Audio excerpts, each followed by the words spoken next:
Zimevuja. Kimevuja kikosi cha kocha Dimitar Pantev ambacho kinaenda kuanza leo hii dhidi ya Zingizini Hotspurs. Unajua kimevuja vipi? Nani kakivujisha na imekuwaje? Kwanza subscribe Off Pitch TV ili upate yale mengi ya kimichezo. Mimi ni Yusuf Katalambula, the voice of miracles. Kikosi kimevuja baada ya mazoezi ya mwisho jana kuonekana wachezaji ambao wamevaa bibs zenye rangi ya blue. Hao ndio wachezaji ambao wanaenda kuanza. Unajua ni wachezaji gani hao? Kwanza tuangalie Zingizini Hotspurs namna ambavyo wanacheza, alafu nikujuze kikosi chao. Kwa makini sana kupitia mechi za nyuma ambazo wamewahi kucheza kwenye michuano ya CAF Champions League pamoja na ligi kuu ya nchini kwao Eswatini, pamoja na kwamba ni timu changa kwenye ramani ya mpira wa Afrika ukilinganisha na Simba Sports Club ambao tayari imeshajijengea jina na nafasi kubwa kwa sasa barani Afrika. Lakini hawa mabwana sio kuwadharau au kuwapuuza hata kidogo.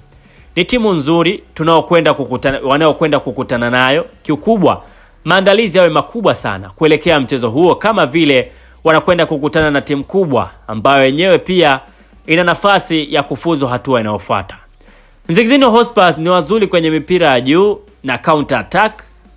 Wana washambuliaji hatari sana wenye kulijua lango. Ni vyema mwalimu Dimitar Pantev akaja na mpango mkakati wa away approach. Ni kwa namna gani atakwenda kuzima ubora wao huo kwenye maeneo hayo. Ni timu yenye wastani mzuri wa kuzitumia nafasi ambazo huwa wanazitengeneza. Ni vyema pia mwalimu Dimitar Pantev akaja na mpango kabambe wa kuzuia njia zao za utengenezaji nafasi ili wasije wakapata wastani mkubwa wa magoli kwenye ardhi yao ya nyumbani. Ni timu yenye uhai kwenye eneo la winga, hasa kwenye kuanzisha mashambulizi pale wanapokuwa in position ili kutumia half space na hatimaye kuzalisha nafasi za magoli kupitia maeneo ya flanks. Ni wazuri pia kwenye kiungo, hivyo ni vyema wachezaji ambao mwalimu ataamua kuanza nao leo hii ambao pia tumewaona wapange kwenye eneo la kiungo wawe ni pair ambayo inaelewana na yenye uharaka wa kufanya transition wakati wa ushambuliaji na kuzuia pia kuilinda defensive zone. Kikubwa kinachonipa faraja kwenye eneo lao la ulinzi, lina uwezo wa kuruhusu goli, huku Simba wakiwa na washambuliaji hatari wenye uwezo mkubwa wa kufunga kama Steven Dese Mukwala, Jonathan Soa the Black Lion na Suleiman Mwalimu Gomez. Na baki tu kutabasamu kama Mtanzania na kuamini klabu ya wekundu wa Msimbazi Simba inaenda kufanya makubwa sana dhidi ya Zingizini Hotspurs. Baada ya haya, acha sasa nikujuze kikosi ambacho kinaenda kuanza dhidi ya Zingizini Hotspurs. Golini atakaa Yakubu Suleiman. Pengine labda unaweza ukajiuliza kwa nini Yakubu Suleiman? Ni baada ya aliyekuwa kipa namba 1 kwa maana Musa Pinpin Kamara kupata injury, na ripoti ya daktari inaeleza kwamba bado hajalikava, kwa hiyo ataendelea kubaki nje kwa takriban wiki kadhaa. Wakati huo pia Hussein Abel naye yupo fit, lakini bado uwezo wake hujamfikia Yakubu Suleiman. Ukiangalia pia experience na kadhalika, ukiangalia pia kocha magolikipa ni mgeni, kwa hiyo mwalimu atataka ule kipa ambaye yupo active. Ujue anachokipitia Hussein Abel ni muda mrefu hajacheza. Hata msimu uliopita hakucheza mchezo hata mmoja akiwa na Simba kimashindano. Unaweza ukaona kwamba ni ngumu sana mchezaji kama huyu kuanza kumwekea golini, lakini ukimweka Yakubu Suleiman, juzi tu hapa ametoka kucheza timu ya taifa dhidi ya Ilani, unaweza ukaona atakuwa yupo active. Kwa hiyo kwenye hiyo nafasi ni sahihi kuanza kwa Yakubu Suleiman. Lakini ukija kwenye eneo la kulia, mwalimu ataenda na the captain kwa maana Shomari Kapombe atakaa kwenye hilo eneo. No doubt ni mchezaji mwenye experience kubwa, lakini pia amefanya makubwa akiwa na Simba na tunatarajia kuyaona makubwa kwenye hilo eneo la kulia. Kwenye eneo la kushoto, Anthony Mligo amekuwa akifanya bora sana. Amekuwa mzuri sana kwenye kuzuia, lakini pia kwenye kupandisha mashambulizi. Kwa hiyo mwalimu atamtumia kwenye hilo eneo. Ukiangalia pia wapo ugenini, kwa hiyo watahitaji zaidi pia kujilinda, na huyu yupo vizuri sana kwenye kujilinda. Kwa hiyo mwalimu kwenye eneo hilo ataenda kuanza naye Anthony Mligo.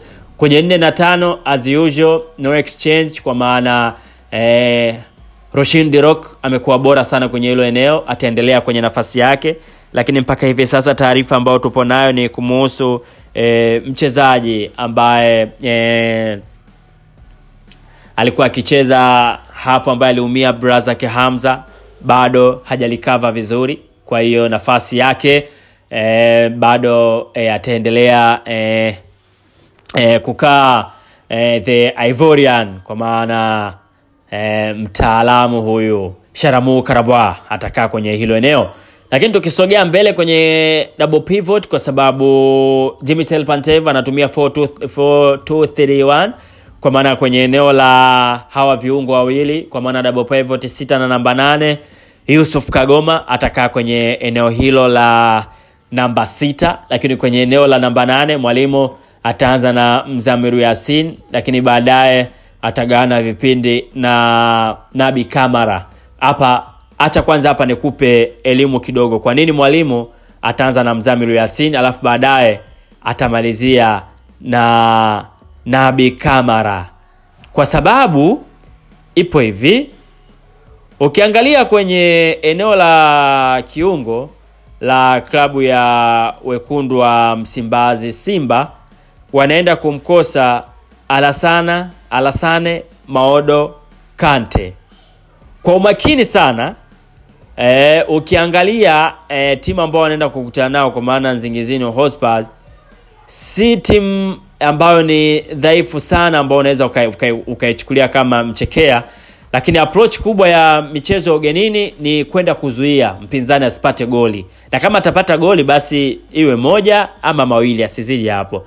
Kuelekea mchezo dhidi ya Nsingizini Hotspurs, Simba inaenda kumkosa Alassane Maodo Kante ambaye ameonekana akiwa ana majeraha. Wanaobaki kwenye eneo hilo ni Mzamiru Yasin, lakini pia Nabi Kamara, ambao wote wako fiti kiuchezaji. Nabi Kamara alianza vizuri, lakini baadaye alipoteza uhakika wa kuanza mbele ya Maodo Kante. Lakini kutokana na aina ya mchezo huu ambao wanacheza dhidi ya Nsingizini Hotspurs, mwalimu ataenda kuanza na Mzamiru Yasin kwenye kikosi, kwa sababu Mzamiru Yasin hajapishana sana na Alassane Kante kiuchezaji, kwa maana energy zao na pia upigaji pasi ndefu kwa namna fulani hivyo wanafanana. Nabi Kamara of course ni mchezaji mzuri na ni mnyumburifu, ila kutokana na approaching ya mchezo huu inahitaji zaidi mchezaji mwenye uwezo mkubwa wa kukaba kuliko kuichezesha timu. Kwa hiyo mwalimu anaweza akaanza naye na baadaye akaja kumuingiza tena Nabi Kamara. Kwa hiyo hao ndo viungo wawili. Juu yao pia kutakuwa na viungo watatu, kwa maana kulia mwalimu atenda na Morris Abraham, ataanza kwenye eneo hilo. Lakini kushoto mwalimu ataenda na Elimpanzo Kibisawala, amekuwa bora sana kwenye hilo eneo. Kwenye namba 10 mwalimu ataanza na Jean Charles Ahoua. Alafu kwenye namba 9 mwalimu ataanza na Jonathan Soa, the Black Lion. Kwa nini Jonathan Soa? Kwa sababu kocha Dimitel Pantev pia alikuwa naye mazoezini, lakini pia amemuonyesha baada ya kuscore kwenye mchezo wao wa kirafiki dhidi ya Al Hilal Omdurman. Kwa unaweza ukaona kwamba mwalimu anaenda kuanza na hicho kikosi. Kwa kweli pia unaona nafasi ya kushare nasi kwa kikosi hicho. Unaiona Simba ikifanya vizuri dhidi ya Nsingizini Hotspurs, ama eneo gani ambalo una mashaka nalo? Dondosha comment hapo chini, lakini kwanza subscribe of Pitch TV unapata ile mengi ya kimichezo. Mimi ni Yusuf Katalambula, the voice of miracles. Asante kwa ambaye unashare nasi kwa njia ya WhatsApp kwa namba yetu ya 0711659593. Bye bye mpaka wakati mwingine tena.